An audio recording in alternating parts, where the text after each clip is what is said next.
ज्ञानेश्वर बागल. आम्हाला सावरणारे, अनुभवातून शिकवण देणारे, छोट्या गोष्टीचे कौतुक करणारे, चुकलो तर ओरडणारे, तर तितक्या आपुलकीने आम्हाला मांडीवर घेणारे, आम्हाला त्यांच्या डोळ्यात आमच्या गोष्टीचे स्वप्न रंगवणारे आमचे आजी आजोबा. आजी आजोबा म्हणजे संस्काराचे विद्यापीठच आहे. आजी आजोबा म्हणजे सांगायचे झाले तर एका झाडाचे मूळ म्हणजे आजोबा आणि त्याच झाडाचे खोड म्हणजे आजी आणि त्याच झाडाच्या फांद्या म्हणजे आई वडील आणि त्याच झाडाचे फळे फुले म्हणजे आम्ही नातवंड. फळांना फुलांना बहरण्यासाठी महत्वाची भूमिका निभावतात ते म्हणजे मूळ व खोड.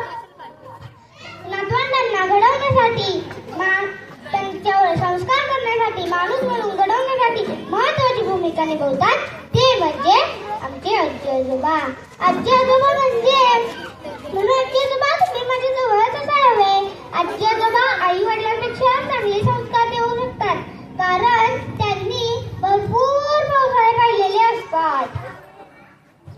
आजी आजोबांचा शेवटचा मित्र हे नातवंडच असतात. नातवंडांचे पहिले मित्र हे आजी आजोबाच असतात.